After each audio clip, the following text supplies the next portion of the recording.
നമസ്കാരം. T20 ലോകകപ്പിനായുള്ള പടയൊരുക്കത്തിലാണ് Indian cricket team എന്ന് പറയാം. ഇതിനു മുന്നോടിയായി ഇപ്പോൾ ന്യൂസിലൻഡിനെതിരായിട്ടുള്ള T20 പരമ്പരയ്ക്കുള്ള തയ്യാറെടുപ്പാണ്. 21-നാണ് കിവീസിനെതിരായ 5 മത്സര T20 പരമ്പര തുടങ്ങുന്നത്. ഇതിനായി സഞ്ജു സാംസണും മറ്റ് 8 ഇന്ത്യൻ താരങ്ങളും ഇതിനോടകം നാഗ്പൂരിലേക്ക് എത്തിയിട്ടുണ്ട്. ഇത്തവണത്തെ T20 ലോകകപ്പിൽ വലിയ പ്രതീക്ഷയോടെയാണ് സഞ്ജു ഇറങ്ങാൻ പോകുന്നത്.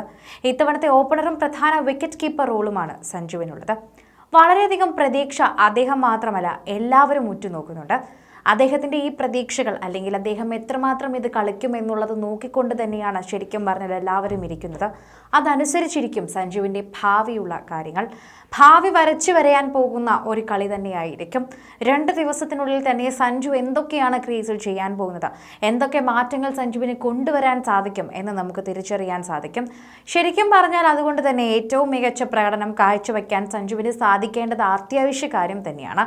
സഞ്ജുവിൻ്റെ ആരാധകർക്ക് ഇനിയും അദ്ദേഹത്തിനെ പിന്തുണയ്ക്കണമെന്ന അതിയായ ആവേശമുണ്ട്. അത് മുൻനിർത്തിക്കൊണ്ട് തന്നെയാണ് പലരും സഞ്ജുവിനുള്ള മികവുള്ള പ്രതീക്ഷകൾ വയ്ക്കുന്നത്. അല്ലാത്ത പക്ഷം ശരിക്കും പറഞ്ഞാൽ സഞ്ജുവിൻ്റെ സീറ്റ് നിലനിർത്തുക എന്നത് പ്രയാസകരമായിരിക്കും. സഞ്ജുവിൻ്റെ ഫോം ഇന്ത്യക്ക് പ്രതീക്ഷ നൽകുന്നതാണ്. എന്നാൽ ഇത്തവണത്തെ T20 ലോകകപ്പിൽ സഞ്ജുവിന് വെല്ലുവിളി ഉയർത്തുന്ന ചില ബൗളർമാരുമുണ്ട്. ഇത് ആരൊക്കെയാണ് എന്നാണ് നമ്മൾ ആദ്യം വിശദീകരിക്കേണ്ട കാര്യം. എന്നാൽ ചിലർ പറയുന്നു സഞ്ജു എത്തിക്കഴിഞ്ഞാൽ ഈ ചില ബൗളർമാർ ഒന്ന് പേടിക്കണം എന്നാണ്. ഈ ബൗളർമാരെ നോട്ടമിട്ടുകൊണ്ടാണ് സഞ്ജു എത്തുന്നത്. ശരിക്കും പറഞ്ഞാൽ ഇവർ 4 പേരും അല്ലെങ്കിൽ ഇനി പറയാൻ പോകുന്ന ഈ ബൗളർമാർ 4 പേരും സഞ്ജുവിനെതിരെ അല്ലെങ്കിൽ സഞ്ജുവിന് കടുത്ത പ്രയാസം കൊടുക്കുന്ന ബൗളർമാരാണ്.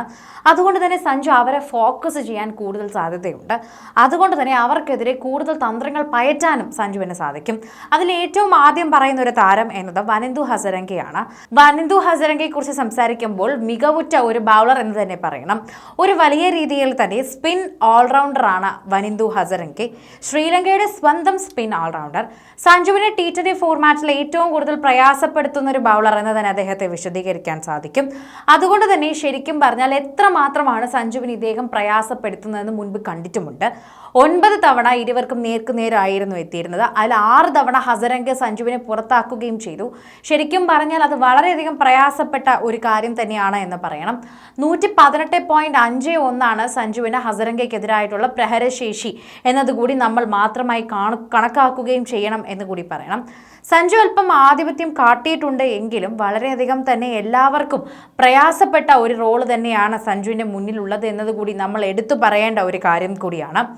പിന്നീട് സഞ്ജു ശരിക്കും പറഞ്ഞാൽ കണക്കുകൂട്ടുകൾ പ്രകാരം നിൽക്കേണ്ടത് അല്ലെങ്കിൽ മറ്റൊരു താരത്തിന് വേണ്ടി കാത്തിരിക്കേണ്ടത് തന്നെയാണ് എന്ന് പറയാം. രണ്ടാമത്തെ ബൗളർ എന്ന് പറയുന്നത് ജോഫ്ര ആർച്ചറെ കുറിച്ചാണ് പറയുന്നത്. ഇംഗ്ലണ്ട് പേസറായ Jofra Archer IPL Sanju Samson നയിച്ച രാജസ്ഥാൻ റോയൽസിന്റെ ഭാഗമാണ്. അതുകൊണ്ട് തന്നെ ആർച്ചർ എങ്ങനെയൊക്കെ ആയിരിക്കും കളിക്കുക എന്ന് സഞ്ജുവിന് ഊഹിക്കാൻ സാധിക്കും. അതുകൊണ്ട് തന്നെ സഞ്ജു അനായാസം അടിക്കേണ്ടതാണ്. പക്ഷെ ഇതിന് മുൻപൊക്കെ തന്നെ നോക്കുമ്പോൾ അവർ നേർക്കുനേർ വരുമ്പോൾ സഞ്ജു പതറിപ്പോകുന്നത് നമ്മൾ കണ്ടിട്ടുണ്ട്. സഞ്ജുവിനെതിരെ നെറ്റ്സിൽ പന്തെറിഞ്ഞും സഞ്ജുവിൻ്റെ ബാറ്റിങ്ങിന് അടുത്തു നിന്ന് കണ്ട ഒരാളാണ് ആർച്ചർ. അതുകൊണ്ട് അങ്ങനെ ഒരു അനുഭവ സമ്പത്തുള്ളത് കൊണ്ട് നമ്മൾ പരീക്ഷിക്കുമ്പോൾ വളരെയധികം തന്നെ അദ്ദേഹത്തിൻ്റെ കാര്യം പ്രയാസപ്പെടും എന്നുള്ളത് ഇപ്പോൾ ഏകദേശം ഉറപ്പാക്കിയിരിക്കുകയാണ്.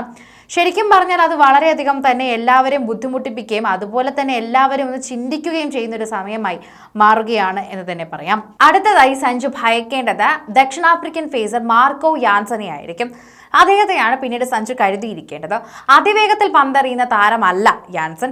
എന്നാൽ മികച്ച സ്വിംഗ് ലൈനും അവകാശപ്പെടാൻ സാധിക്കുന്ന ഒരു താരം കൂടിയാണ് യാൻസൺ എന്ന് നമുക്ക് മറക്കാൻ സാധിക്കില്ല എന്നതുകൂടി എടുത്തു പറയേണ്ട ഒരു കാര്യമാണ്.